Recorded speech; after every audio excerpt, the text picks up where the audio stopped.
Olá pessoal, tudo bem? Eu sou o Landcast. Volodymyr Zelensky foi humilhado, mas foi humilhado mesmo com toda a força por Donald Trump e pelo vice dele também. E de fato, não tem o que fazer. Foi um show terrível, um show de horrores. Donald Trump mostrou para o mundo o que é humilhar um país pequeno, um presidente que não tem voz, que colocou o país numa guerra. E a gente percebeu que o Trump está muito alinhado com Putin, afinal de contas são muitos amigos, e o Volodymyr Zelensky perdeu aí a guerra, acabou com o país da Ucrânia, que a tendência mesmo é os Estados Unidos não fornecer mais dinheiro, equipamento, a não ser que ele aceite os Estados Unidos explorar os minerais raros, mas o acordo já foi feito com Putin. Metade da Ucrânia vai ser para a Rússia, a outra metade é os Estados Unidos que vai explorar. Volodymyr Zelensky está sentindo uma grande saudade de Joe Biden, e também deve estar morrendo de vergonha por ter falado aquilo contra o presidente Lula. Foi ele que perdeu e o povo da Ucrânia também. O verdadeiro bate-boca, em público, na frente de toda a imprensa mundial, em plena Casa Branca, entre o presidente dos Estados Unidos, Donald Trump, e o líder da Ucrânia, Volodymyr Zelensky, teve um claro vencedor: o presidente autocrata da Rússia, Vladimir Putin. Isso porque o Trump chamou o Zelensky de ingrato, de desrespeitoso e disse que ele estava flertando com a Terceira Guerra Mundial. Pior do que isso, deu um recado claríssimo: ou a Ucrânia faz um acordo rápido com a Rússia, ou os Estados Unidos estão fora e a Ucrânia pode desaparecer do mapa. O Zelensky, na verdade, caiu numa grande armadilha nesse bate-boca com o Trump e com o J.D. Vance, o seu vice-presidente. Eles mal deixaram o presidente ucraniano colocar a sua posição. Mas com esse recado do Trump, ficou claríssimo que os Estados Unidos ou vão fechar um acordo direto com a Rússia, atropelando completamente os desejos da Ucrânia, ou até pior, simplesmente vão suspender qualquer ajuda militar para os ucranianos. Isso significa que eles não vão conseguir continuar resistindo no campo de batalha, como eles estão fazendo heroicamente há 3 anos. Esse é um perigo existencial para a Ucrânia. E o Trump quis dar um show, quis dar uma demonstração de força. Tanto que no fim ele disse o seguinte: eu deixei esse debate continuar aqui porque eu quis mostrar para a mídia americana com quem nós estamos lidando, se referindo ao presidente Zelensky. Quais são as chances de um acordo de paz agora com essa aparente ruptura entre Estados Unidos e Ucrânia? As mesmas de antes, nenhuma.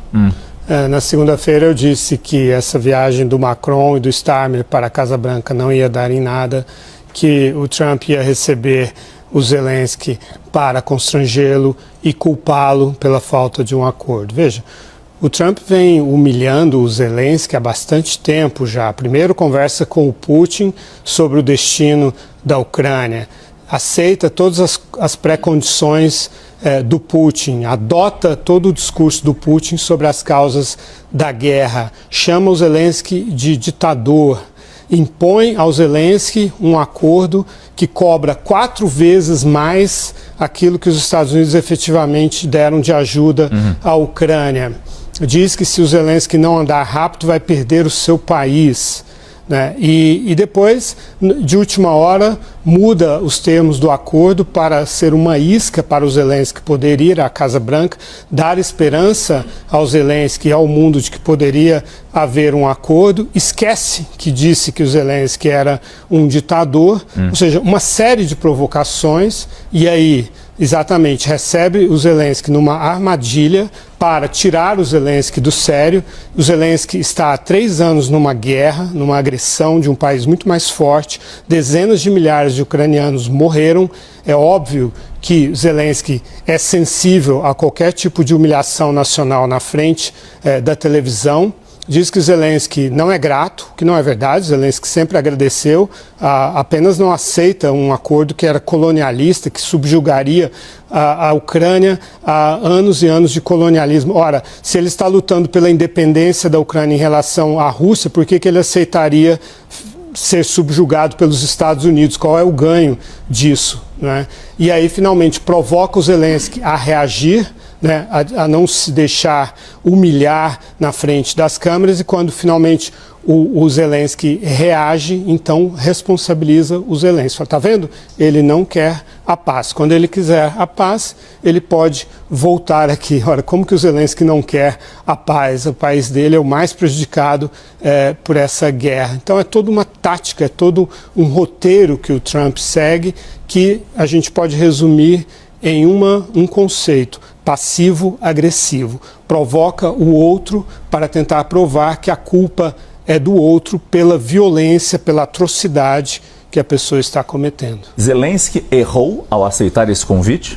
Zelensky não tem opção, nunca teve, desde que o país dele, antes mesmo de o país dele ser invadido pela Rússia, ele sempre teve de demonstrar que ele está sempre disposto a fazer todo o possível, a aceitar o máximo possível de humilhações, a aceitar as condições mais injustas possíveis, desde que elas levem o país dele a uma situação menos ruim do que aquela que está vivendo hoje, dessa destruição da agressão russa. Então, ele não tem boas opções. E isso era uma armadilha bem feita. Então, a única opção que ele tinha era chegar para o Trump e dizer: o que vai acontecer se a Rússia continuar me invadindo, continuar a invasão, não cumprir a parte dela no acordo, os Estados Unidos vão me proteger? Esse era o objetivo da viagem dele, era obter essa garantia, porque qual o sentido de um acordo com os Estados Unidos? Só para os Estados Unidos extrair as riquezas minerais da Ucrânia sem dar nada em troca, sem sequer dar segurança para a Ucrânia? O que o Zelensky ganha com isso? Ser agredido por um outro país, ele já está sendo há 3 anos.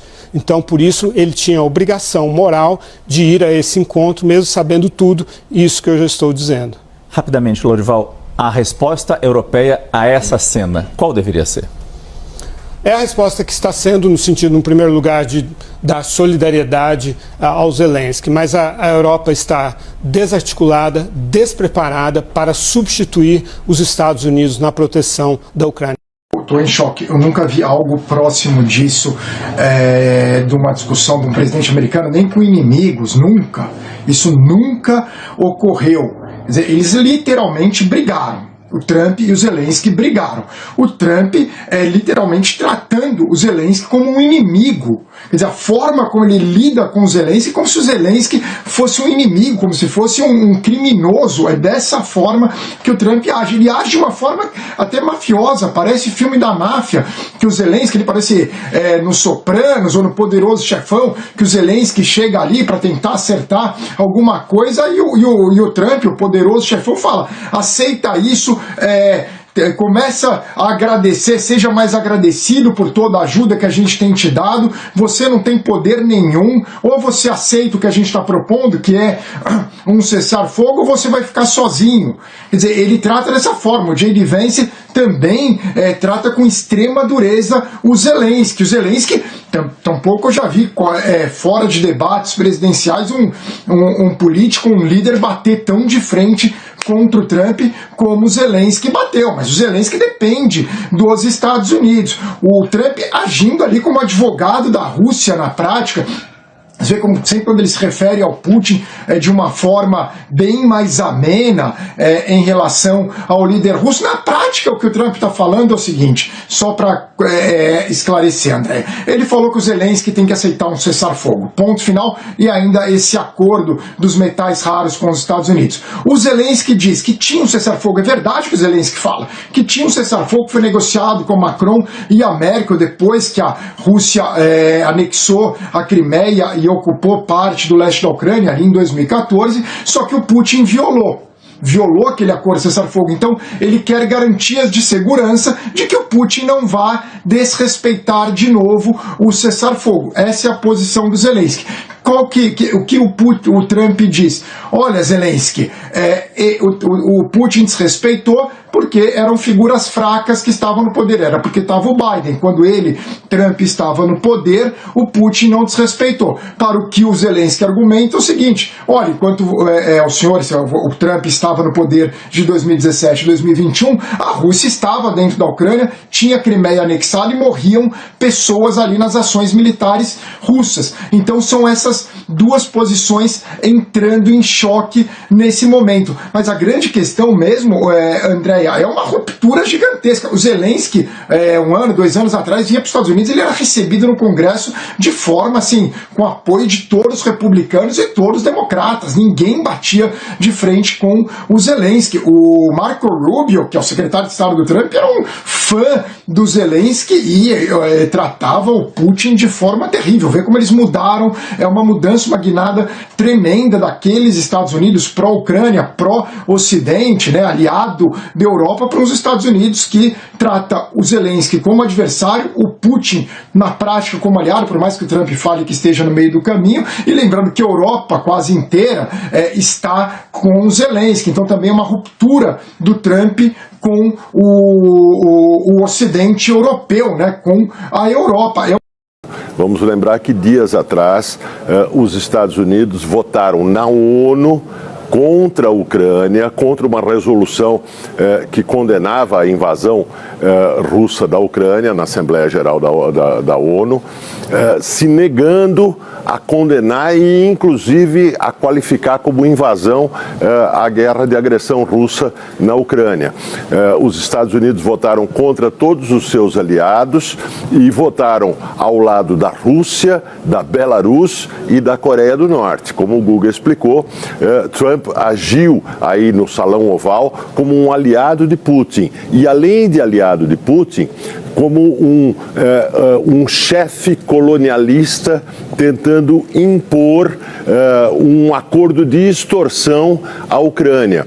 Esse acordo dos minerais, ele não tem como contrapartida seguranças militares americanas à Ucrânia. Trump deixou claro que os Estados Unidos não darão segurança militar nenhuma. Isso seria atribuição dos europeus, diz Donald Trump. Então, em troca do que é esse acordo mineral? Em troca de uma ameaça implícita e provavelmente explícita, porque, segundo uma série de fontes, nas negociações desse acordo, a ameaça chegou a ser explícita, da retirada do sinal de satélite do Starlink, cujo proprietário é Elon Musk, da Ucrânia. O sinal de satélite do Starlink é vital para as forças ucranianas nas frentes de batalha.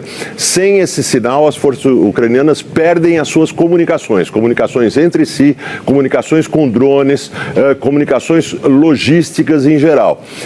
Significaria um colapso militar a retirada do sinal do Starlink. E é essa ameaça que Trump utilizou para impor um acordo de tipo colonialista de extorsão da Ucrânia. Veja, anos atrás, no primeiro mandato de Trump, o presidente francês Emmanuel Macron sugeriu que a OTAN estava em morte cerebral. Naquela época, isso era um exagero. Hoje, isso se tornou verdade. A gente pode dizer que esse encontro no Salão Oval assinala o fim da OTAN. Não o fim da OTAN no papel, ela continua existindo no papel, mas o fim da alma da OTAN, que é o artigo 5º. O artigo que diz que se um membro da aliança for atacado, isso significa um ataque contra todos. O artigo 5º é o artigo que conecta a segurança da Europa aos Estados Unidos. Esse artigo está morto. É um show, quer dizer, não só pelo conteúdo, mas como pela forma. O que a gente viu foi um reality show. Um reality show, a gente acompanhando como se fossem os dois líderes e uma pessoa que está prestes ao paredão. Ou seja, é um pouco do que é um pouco do que o Trump fazia no Aprendiz. You're fired. E é isso. E ele fala justamente pro Zelensky isso. You're fired. Você tá fora. Então, essa política de entretenimento que está marcando não só os Estados Unidos, mas contaminando o mundo inteiro, isso acho que foi assim, tá assim, em estado de, como é que fala, em estado de bruto, estado bruto, né, da arte. É o estado bruto da arte do reality show. Sim. Então, inclusive o Trump, uma hora fala, tá todo mundo nos vendo, e o vice diz, aqui nós estamos em frente, as câmeras estão vendo, pegando. Eles já falam pensando nisso, né, Otávio? Nos cortes, em quem as pessoas vão, o que vai viralizar. Sim. Eles se posicionam para as câmeras, exatamente por isso que você está falando. O Trump é um homem midiático, é um showman, começou e ganhou toda essa repercussão antes de ser político com esse programa, O Aprendiz, em que ele fazia esse show demitindo pessoas que estavam nas empresas dele. Só que agora ele está no comando dos Estados Unidos, está lidando com chefes de Estado de outras... Assim, é uma loucura. No cenário que a gente vê as reuniões mais importantes, onde são selados... Solenes, né? Solenes, o destino do planeta. O destino do planeta, muitas vezes, é decidido ali. E hoje a gente viu um grande reality show. We had a meeting today, as you know, with President Zelensky, and I would say it didn't work out exactly great from his standpoint. I think he very much overplayed his hand. We're looking for peace. We're not looking for somebody that's going to sign up as strong power and then not make peace because they feel emboldened, and that's what I saw happening. I'm looking for peace. We're not looking to go into a 10-year war and play games. We want peace. And it was just my impression that if we do that, if we sign up, he's looking for something that I'm not looking for. He's looking to go on and fight. We're looking to end the death. 2,000 people died this week. Soldiers, more than that, but 2,000 approximately people died this week. Young Ukrainians and Russians. And somebody would say, why do you care about Ukraine and Russian soldiers? I care about them. I care about everybody. And we're not doing that. Now, if we don't do anything, he's going to have to make peace, but he's dealing with a very weak set of cards.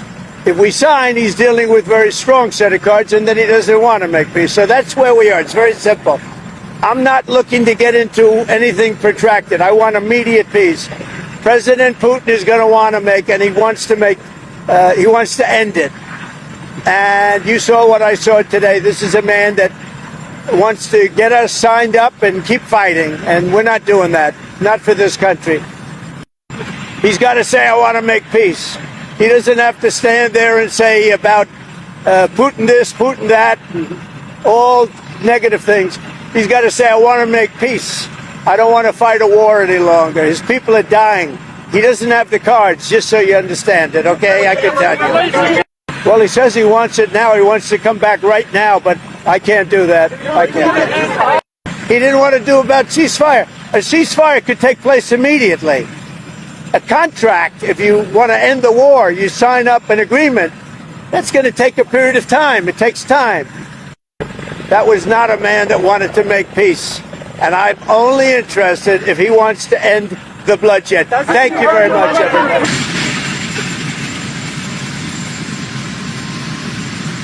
Gostou do vídeo? Deixa seu like, se inscreve no canal e ativa o sininho para não perder nenhuma análise sobre o cenário internacional. Comenta aqui embaixo e compartilha suas ideias. Até a próxima!